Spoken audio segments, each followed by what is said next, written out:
75% of living tree is water. Earth temperature is regulated by water. Over 75% of the human body is water, and about 400 billion gallons of water are used in the United States per day. And there are many more facts about water, and they all shows that how important is the water in our life. Well, we are not here for talking about some water facts, but we are going to open some mysteries that shows us how water came or rised on our earth. So stick with the video till the end.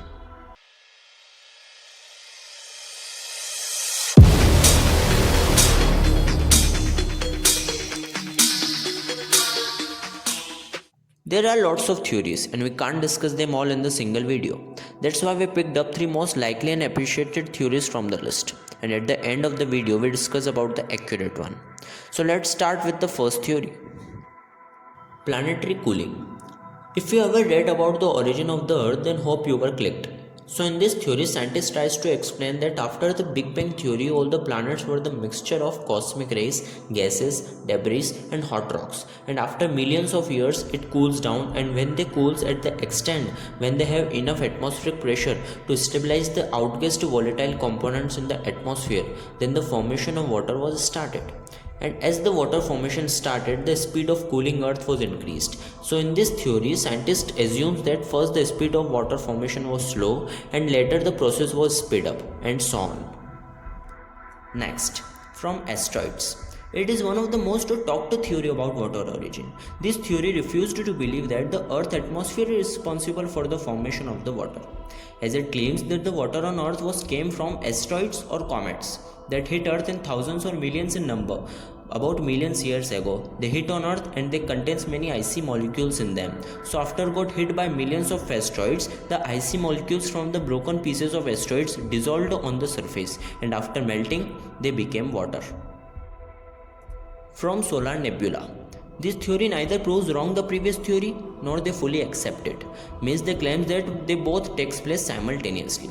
The theory states that maybe most of the water comes from asteroids, but some also come from solar nebula.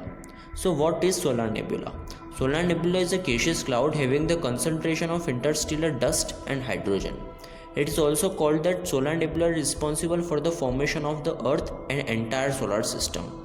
And the reason why it is on the list is because when scientists test ocean water and the level of hydrogen on it, so they found that hydrogen level in oceans may not represent the same level throughout the planet.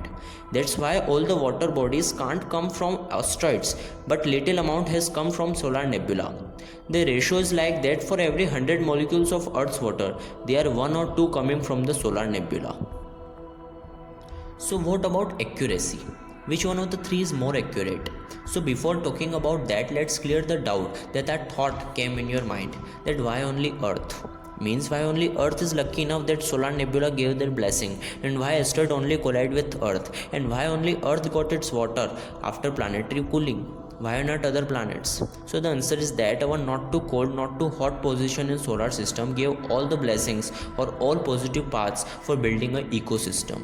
And this position is called as Goldilocks zone or habitable zone. So that's the reason behind our living and also the jealousy in all the planets against us. So back to the point, which one is accurate?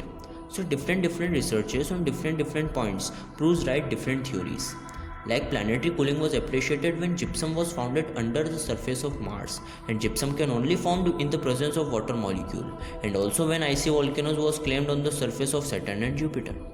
And at the time of researching ocean water, so believing that the depth of ocean was created because of the collision from asteroids, and the deuterium to hydrogen ratio found in the ocean water was similar to the icy molecules found on the samples of asteroids on Earth.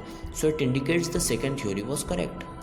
And just like them, solar nebula click the head when the water molecules found under the surface shows that hydrogen level present in the ocean water may not represent the same level throughout the planet.